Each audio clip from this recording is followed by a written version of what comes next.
craftsmanship is a theme that always runs through Duster Magic. And it's people who stay up late, get the details right, don't talk down to kids, and really put quality into what they put in front of the kids. And so I noticed that with Toca Boca. And then, I don't know if you've seen the video, but Toca Boca's PR person was very aggressive in trying to get a demo of this strange company. And they said, well, the CEO of Toca Boca is would like to meet with you. And said, I don't have any time. Would you like... He'll come out to your office in Flemington. I said, all right, well, sure, anyone can come out and visit. And he took a commuter bus. And I thought, this guy's taking a commuter bus to come see me. So I went and picked him up at the bus, and we went back and realized that Toca Boca was a pretty interesting case study in design. So I'm really happy to have the CEO of Toca Boca and a real risk taker you're about to hear from to share some ideas. And we have 45 minutes. Go. Thank you. Thank you. Quite a hang on. Yeah, it has to get to know you. Exactly. Thanks for getting to know me, microphone. Glad to be here. This is my first time. I think some of you met my colleague Jens Peter at the last Duster Magic on the other coast. He's one of our play designers, and he spoke so highly of it that I thought I had to go myself. Arguably, it would have been better by him, but I'm going to do my best. I thought I was going to share some of the thoughts that sort of preceded where we are today. Not so much about the products that we have at the moment, but more sort of the process that led us here. I know that some of you have seen a bit of it, but I've made some new material to sort of really emphasize that this is a result by design and by a lot of choices and a lot of time that we spent before we even started writing a line of code. I got asked quite often sort of how do you get an app out in the big world, and how is it seen, and it's not really something that can be summarized super well in a bullet point or two. I think it's rather a process and sort of a long journey where you make consistently good decisions, or at least as good as you can. So I thought I'd walk you through a few of those things, and hopefully there's something useful that you can sort of pick out of that and say that maybe that's something to be inspired by. I will also be doing a world premiere of our new app, which is coming out in June. So I'll save that for last. That's just a little fun teaser. So, a bit of background. So sort of where we started and how we ended up to do this at all. It started with two bald Swedes, me being one of them. It's me and my co-founder, Emil Overmar, that worked together at a research and development center in Sweden, Stockholm. We worked for a big media company called Bonnier. We were doing a lot of different R&D projects looking at sort of what happens when consumers meet technology, meet media. Generally what happens is that consumers meet technology and media watches and thought, that's what we should have done. That could have been good. But we tried to sort of incorporate that in one way or another. And I was heading up the research and analysis, and Emil was doing user experience. And we met together sort of in this project that was later to be called Mag Plus, which was about trying to digitize a magazine-like experience in an age where a tablet-like device would appear. This is prior to the iPad, but there's a lot of iPad hype, even if it wasn't even out. You didn't quite know what it was going to be called or anything. But there was a lot of talk about that they would be a touchscreen-based, large-ish kind of device entering people's homes. And our job was to see, could we take anything of the magazine-like experience and put that in this context? So we worked together on that. This is a lot, obviously a lot of, I would hope at least qualified guesswork, but still guesswork on how would people be using this, who would be buying it, how expensive would it be, will it be accessible for families or not? But we did a lot of sort of thinking around that and sort of prepared ourselves for the type of arrangements where these sorts of devices could be used. And that led us up until a point where we actually released a concept video, sort of envisioning the idea. That really took off. And as the iPad was announced, we also had these days, as referred to yesterday, to actually make a product which was sufficiently good to release, and that's turned into a platform in itself. Thought I'd show you a bit of that, just see if we have sound. We do. This is what happened came out of that work. And, you know, of all of the futuristic magazines out there, Popular Science is king of the hill. These guys did something really, really breakthrough, and if you haven't seen it, it's really worth taking a look at. Well, that was the best 12 seconds of that year.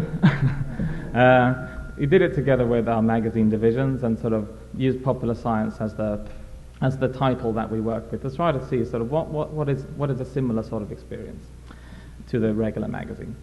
So after that, we left that project. That turned into a whole business in itself. But we started looking at, well, what actually happens when these touchscreens come in? So we thought a lot about what would happen, but we didn't know anything about the price point. We didn't know anything about, you know, the actual usage patterns. So once the touchscreens actually came out, we started looking at it more specifically. We dug into the work that Carly's been doing, for instance, reading a lot of those reports about the pass-back effect, that sort of thing. Also looking at the idea that since this big screen is now entering the home of families, it's not something that you might necessarily buy for each and every member of the family straight away, for several reasons. Partly it's very expensive, that's one of them, but also that it's intrinsically a device which is very well suited for sharing. And we were somewhat surprised that even though it's a very sort of, it's suitable for sharing, it was only being shared by taking turns. So all of the family is having fun with the iPad, but they're having fun individually. So dad is having fun in his own way, mom is having fun in his own way, and so on. It seemed somewhat surprising that nobody had really, well, nobody, but not enough anyway, not enough people had made something that you could actually make together on this screen. And if you think about it, the whole UI of both the iPhone and the iPad is very designed from a single person perspective. So it's your own text messages, it's your own email, it's your own set of apps. You can have your own folder if you want to, but it's more or less everything is designed around one person, one device. But that was not quite the usage pattern that we were seeing. We're seeing that they're actually sharing it.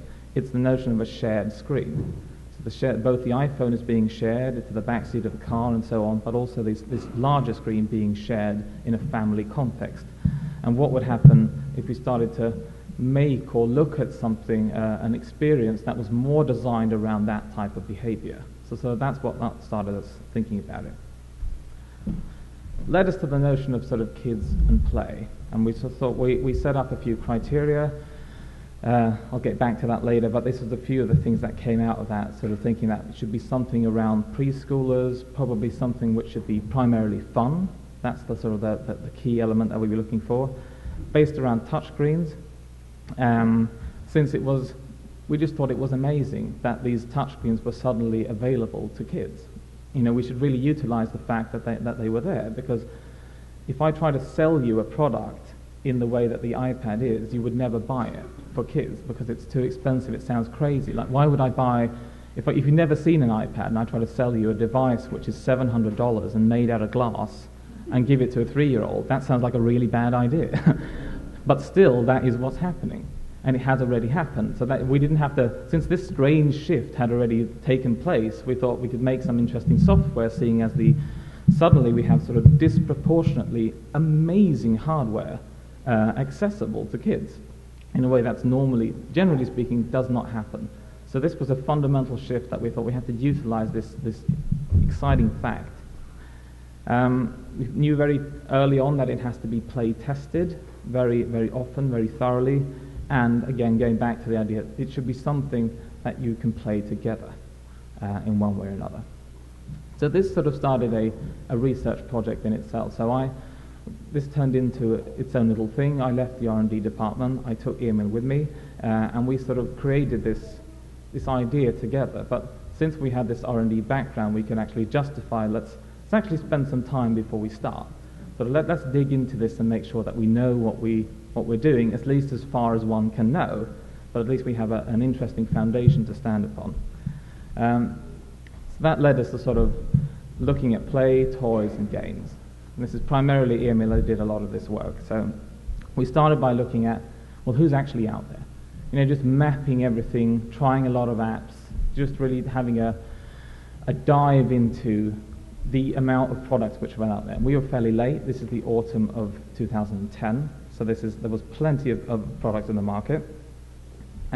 We looked at it from many different perspectives, of course, but one of them in this sort of pink chart is a segmentation in interaction, which is one way of segmenting the market, sort of looking at it from the top left, which is pure consumption, where it's like video, audio, and photos, where you just consume and it's fairly passive, and then it moves into an easy interaction, which is more create, explore, and play, and then it goes into a harder interaction, which is where creation can turn into art, exploring can turn into education, and play and toys sometimes turns into gaming.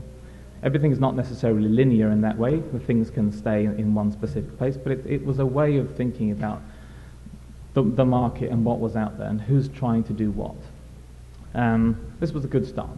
We thought we felt that there was a lot of spaces that were not as filled and a few things that were very filled. There was a surprising amount of cupcake apps, which I probably wouldn't have put my money on before I started looking at that. But that was an interesting insight in itself. Surprising amount of cupcakes. We went on and sort of thought about, okay, so if this is what's out there at the moment, let's zoom out a bit and let's think it from even a broader perspective than that. Let's think about play. Let's forget about apps temporarily and sort of look at, well, how do kids actually play? And there's loads of research on this, of course, and there's many different models that you could refer to, but this is one of them, and this is the one that we chose to sort of use as more of a framework of thinking. And it goes through the five different types of play. This is from The Right Stuff by Martha B. Bronson. So it says that there's 5 ways of playing. The first one is active play, which is running around, chasing each other, playing sports, that sort of thing. Second one is make-believe, which is more role-playing, using your imagination, either playing with dolls, characters, that sort of thing. Third one is manipulative play, which is construction, building Lego, puzzles, that sort of thing. Then we have the creative play, which is called music, arts and craft. And then finally we have what's in this model categorized as learning play, which is books and games, which is primarily, since they're linear, you learn how to get through something. And again, there are many different models you could use, but I think just as an interesting frame of thinking, this was sufficient. Because if you take this, and I think you'd get a similar sort of result if you took another model too, and sort of applied that to the state of the App Store at that time, I should say, sort of saying, okay, if this is how kids like to play, and of course it varies on just from everything from a personality level to ages and stages and all of these things, it varies a lot. But if we generally say that all kids like all of these types at some point, how is the App Store then sort of actually responding to these needs that are there? So it looked, and this is not mathematically correct, but we found about this many apps that actually tried to facilitate active play. This many that facilitated make-believe play, manipulative, creative, and a lot of learning. And one of this is again, it's not actual, but it's a way of thinking that it was a very, very big amount of apps that fell into that category of play, which didn't really make sense considering that category is not that much more popular when you look at kids and how they actually want to play. This makes no sense, and I think one of the reasons, there could be several reasons, that'd be interesting to hear your thoughts on that too, but one of the reasons are that when you think this is how adults play, this is how we play generally. If we play as adults, we tend to play games or we tend to read books. We don't play with dolls as often as maybe we should. And there's something in that. I think there's some developers at least that looked at themselves thinking that what would I have liked if I was 3, as opposed to playing with a 3-year-old and finding out from there. That could be a part of it, but I'm sure there are other factors that come into play too. This, of course, led us to think that maybe that end of the scale is somewhere where we shouldn't be. Not that there's anything wrong with it, it's just that there's a lot of stuff already there. So let's look more towards the other end and maybe more specifically at make-believe and the creative side of things. That led us to sort of thinking about, well, if it's not play and it's not specifically books or games, And remember, we were still sort of incorporated in this media company, so we come from a history of book publishing. My book colleagues were super excited about this. It's great getting an app studio. You can make all our book apps. And we said, no, actually, we're not going to be doing anything of what we already have. We're going to start from the beginning and start looking back instead and looking at toys, as opposed to sort of reconverting books that we already had in our company from a long time ago. And it's a very, very successful children's book publisher, but that wasn't really what we wanted to do. So we looked in the other end of the scale and started digging into, well, what's around with toys? And looking at blockbuster toys. And I'm going to come back to that in a minute. But there's they say, you know, in trend research, it's generally not considered to be a trend if there's not a counter trend. That's almost the definition of something being a trend, if there's a counter trend too. So everybody's very familiar with the idea of gamification. And we were seeing that a lot within media too, that everybody's trying to add a game-like component to their media experiences and trying to make them more compelling and try to make people come back. In this specific case, looking at these models and thinking about it, we actually tried to go for the exact opposite. So we went for the ungamification. This is a quote from this book called No Contest, The Case Against Competition, and it says, "As they grow older, American children have lost their natural and spontaneous love of playing. Instead, they have forgotten how to enjoy the game with their focus on winning." Again, there's a time and a place for all these things. There's a time and a place to win. There's a time and a place to play games. It's just not always the right time. In this case, we specifically wanted to go away from this model and look at what happens when we just explore a free play pattern, and how can we learn from the products that have been used to stimulate that type of playing previously. So this is a bit of it. This is a list. This is not really intended to be super read. I don't know how well you can read it, but it's blockbuster toys over the years. I think you'll recognize quite a few things. There's things like the Tonka truck from 1947, the Frisbee from 1958, Rubik's Cube from 1977, and just sort of digging into toy design as opposed to game design. Because we often get that question about sort of who are your game designers, and so, well actually we don't actually have game designers, because we're not looking for game mechanics. You know, there's elements of gaming in it, but more specifically we're looking for play. You know, how to facilitate that. So the play designers that we have look to you know, playful experiences and how to create that. And we spent some time looking at how physical toys had been designed in order to sort of learn from that and see what of these type of characteristics, both that made them successful, but I mean both from a commercial point of view, but also primarily from a product perspective. Why is the Rubik's Cube still fun? How come people still playing with a Frisbee today when it was so long ago since it came out? There's something interesting there, and that should probably be able to be transitioned into a digital version. So we started sort of thinking about making a digital toy.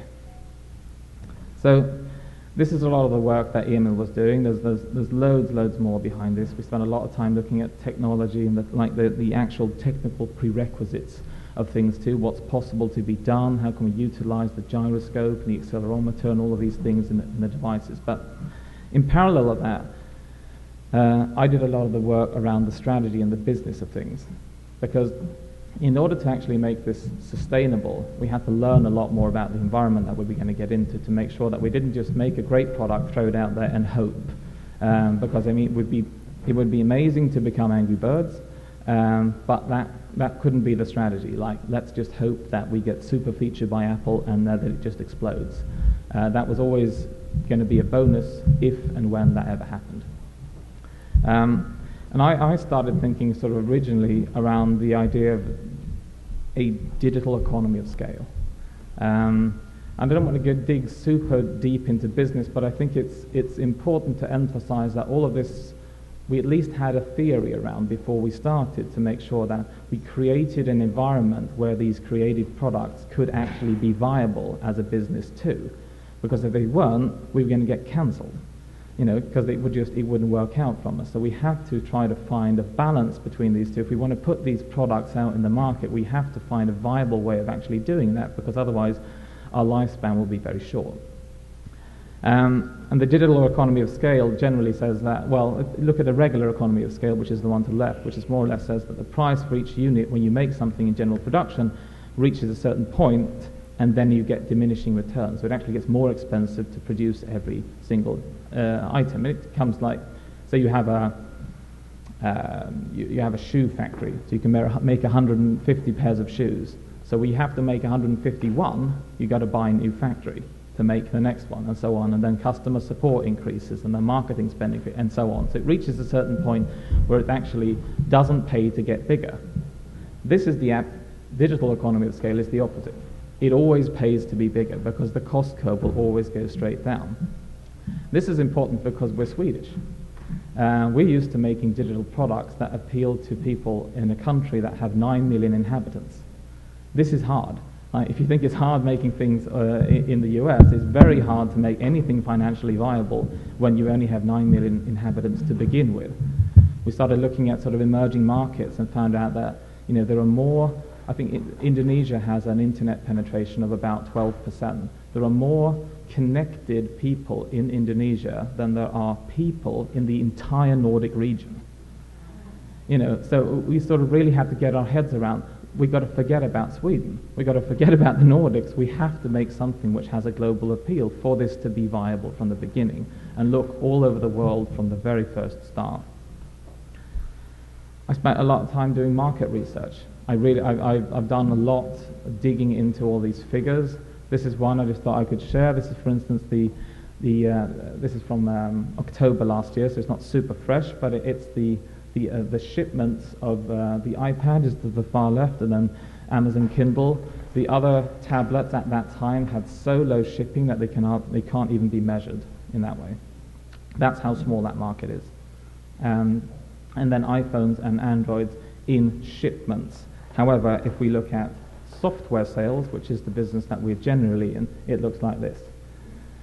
And they still say that iOS will be, for paid product up front, revenue from software is going to be around 85 to 90% on iOS over the coming years. That's what one of the analysts say.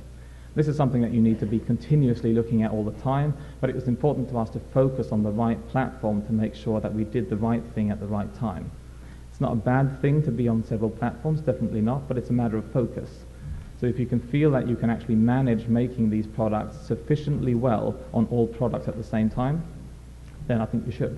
If you have any doubt in that, I think you can consider what platforms to be on to make sure that every waking minute that you have is spent doing the exact right thing. That's my idea anyway. We also didn't have a lot of experience of the App Store, so we really had to dive into that and sort of see, well, what's out there? What are people doing? And they're doing a lot. Like, we completely left the kid space, just looked generally, who's doing what type of mechanics are there, how are they thinking, how are they writing stuff, how are they designing their icons, what categories are they putting in, are they localizing things?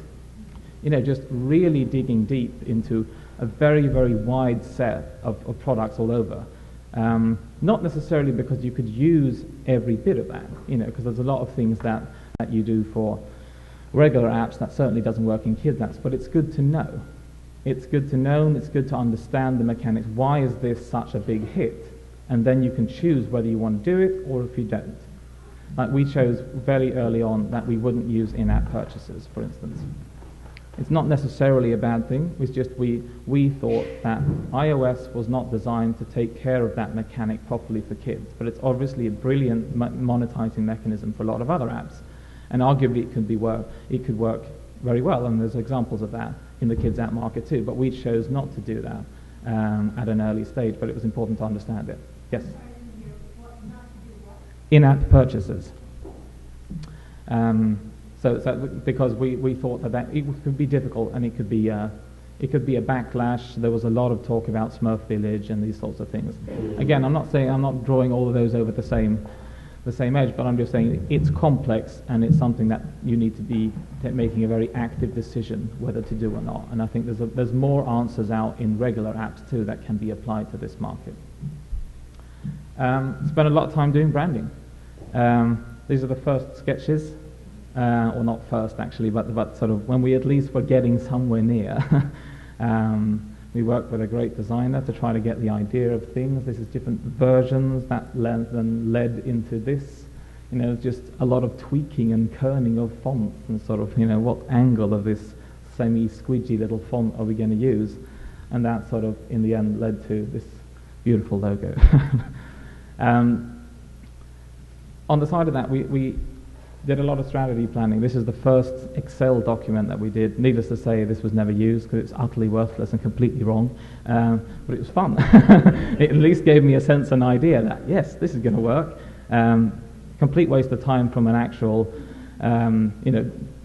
usefulness perspective, but it was a good thing to think about because we started considering, well, how many sales over time could we actually be getting with these things, and how many products should we be making every year?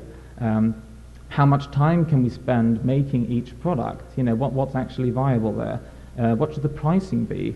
And how much or how little do we need to localize in order for it to work in all these markets? One of the things that came out as a joint discussion from both business and from product was that we should have very little language in our apps, partly for localization reasons because we didn't want to use it, but also that it's somewhat, in some cases at least, sort of lazy UI, because a lot of these kids can't read anyway. So why are you using text to try to communicate with kids who can't read? So we try to reduce everything. I don't know if you've thought about it, but there are no menus in our games. There's no pause buttons because there's nothing to pause, because there's no time stress, time constraints or anything like that. You can't win, therefore you can't lose. Therefore you can play for an infinite amount of time within that space that you choose. There's no reason to pause it. So we reduced all of that and got rid of all the language and just the absolute bare essentials. But sometimes we have some sound which is more like sound illustration. So we got that feedback from a lot of parents when the first product that we made was Helicopter Taxi, and it has two pilots. One speaks American and one speaks Spanish. And that is like sound illustration. It's fun if you understand what they're saying, but it's not necessary. You don't have to understand what they're saying. And a lot of parents gave the feedback that, well, my kids don't speak English or they speak Spanish. This won't work. And we were saying, well, try it, and you'll see, because the kids don't mind. Because for them, it's not an integral part of it. It's fun because they're saying something, and then they're making up the story in their own mind, which was exactly the intention that we had. So, but even that that was unnecessary. So for Toca Hair Salon, that's been referenced previously, for instance, we just made it into growling and just noises and sounds which are completely universal, and you completely understand how the character feels without actually having to express and say it. But they make mumbling noises and concerns and things like that, and then you make your own story, like how much do they like it or why don't they, and those sorts of things. And that was a very intentional design decision that we made. This is the first document when I try to work out how much people were selling. Like, is there a business case here at all? And I think I read basically everything that was out there, and it's not that much, arguably, so it didn't take that much time, but trying to get some sort of scope on how is it possible to make money in this market at all. And I looked at all these links and I was reading stuff, and this is also somewhat irrelevant, but at least gave me a reference point of it's probably not more than that, and it's probably not less than that. So that was something. And then, of course, we had to take it back to our mother company and say, hey, we want to do this digital toy studio. We think we're onto something interesting, but it hasn't really been done in that way before, and it's somewhat unproven as a model. So we took it back to this. Our owner company is family-owned. It's been around for 200 years. It started as a book publisher in Denmark in 1804, I think. So it was handy to sort of dig out one of the forefathers and sort of reference to him, which is a part of sort of the brand. And he says this is Carl Otto Bonnier, from the Bonnier family then, from 1937, saying, it's our company's core challenge to discover, attract and retain new talents and give them the best possible opportunities as individuals. Says a lot about the company. It's this big global company, but it's still quite focused on individuals. And we were very strong and passionate, Emil and I, that we wanted to do this specific thing and manage with some, in retrospect, completely flawed business modeling that we can actually get enough to just get started. So all of this was a process over many, many months. In order, before we had, remember, this is just two people sitting in a room, an awful office that we shared with a bunch of others, and just stuff sticking up on the wall, cool apps that we had printed out, and just an ongoing discussion for months trying to narrowing the space down. And that's what I'm going to talk about next, sort of how does this actually happen, and so how do we do it? From this point, how does it work? I'm a very strong believer in methodology and process. I think it's very interesting. I like working according to it, and I think when it's used the right way, it's a great facilitator for amazing creativity. And that's one of the reasons I think why we've been successful, is it's been very good at allowing an amazing amount of creativity within very defined constraints. It starts with this thing that I just described. All of this work went into the strategy, like, why should we be doing these specific things? How much time can we spend? Like, the product can't be longer than X weeks. It has to have a pricing point of Y, and so on and so on. So all of these things were already in place. So before we even start thinking about what we should be making, then the constraints are quite narrow. But I'm a strong believer that true creativity comes within these constraints. If we just sat down at a table and think, like, let's think about a cool app, we would have never come up with the concepts that we have now. It's about setting very strict and sort of hopefully semi-intelligent constraints, and then working completely freely within those constraints.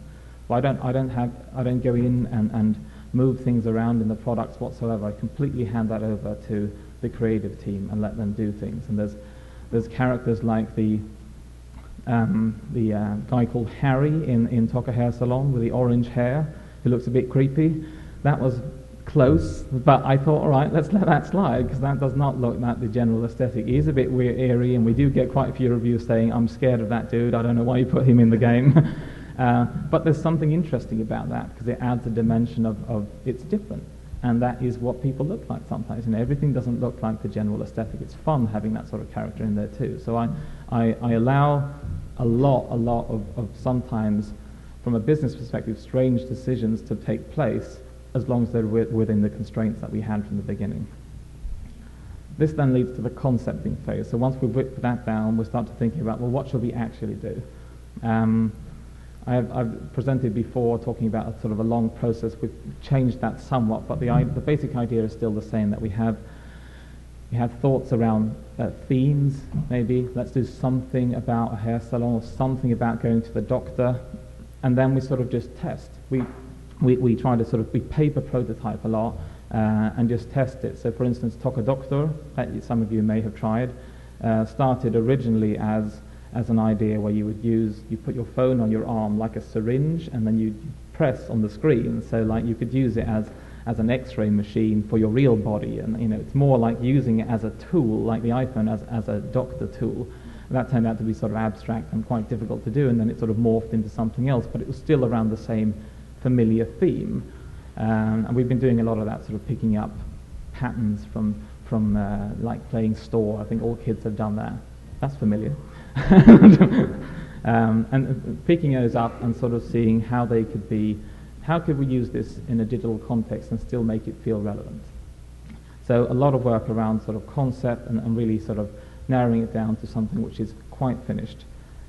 That leads us to the core. Sort of the core meeting. It's an upstart where the play designer brings his idea in after pitching it to the team originally, and sort of seeing if the people like it in the team. So we have a core meeting. That's the producer, the play designer, the art director, and the developer. And you all sit together and try to work out what is the core play mechanic or the core fun thing about this. When you go to the hair salon, what's fun about that? What's the absolute most fundamental thing which is amazingly fun? Find that, nail that, and then start adding things around that. But never go the other way around. Just always find that. If we don't, sometimes it takes weeks just to find that it feels good. It was super important in the hair salon that it really felt like cutting hair. From the first swipe, it's like, yes, that feels like actually cutting hair, or at least as close as I can get on a screen.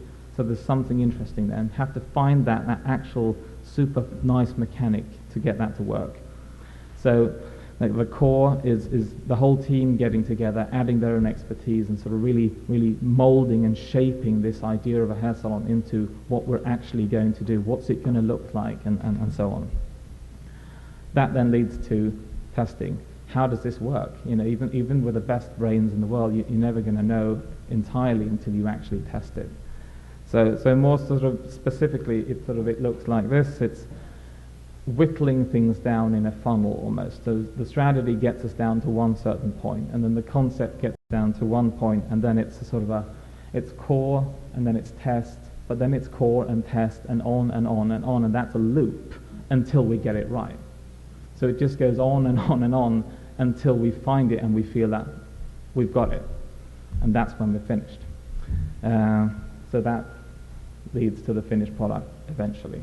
It's hard to say. Sometimes this is super quick, and sometimes it's not, and it's always a bit of a tug of war, which I think is good in these types of things, as long as it's done respectfully. You know, I want to ship the product. Emil, the producer, wants to have some more stuff in it and wants more time, and it's nice. You know, it should be. I understand him, he understands me. We have a respectful discussion, and he normally wins. So. That's why we haven't released any products lately. I'm only joking. It's important. I think it's been crucial because Emil runs all of our production in Stockholm to understand both sides of it from the beginning. Since we developed it together, he understands business concerns. I completely understand his concerns too, and it's in our interest, both of us, to combine these two and to sort of forge this into a unit which could work very well. This is an idea of how the testing sort of works in that phase, since it's so important. This is the first test of helicopter taxi. This is Emil's son lying on a table, running around with a paper helicopter which is cut out, and a play designer running after him saying, making it sound like a helicopter. So that's the first test to sort of see what's fun about this. That, you know, we filmed tests later on. This is one of the first tests when we actually had something on the screen. This is Toca Tea Party's first test. It's an iPad, but it's paper on top of the iPad. So we'd cut out utensils and cut out plates, and this is little figures around, and we're having a tea party to try to find out what's the most fun about that. Originally, we thought maybe we should spend a lot more time preparing food, but that wasn't as fun as actually eating it, or doing the washing up afterwards, for that matter, and spilling, which was great fun. So we had to increase the spilling frequency. This is one of the first tests, video tests that we did, so when we had something which was somewhat playable at least. So it's a lot of testing in many different stages, all the way from sort of the first conception to the final sort of QA. That sort of led us into the first product, which looked like this, with some characters that sort of started looking like this. So we're developing all this artwork as we go along.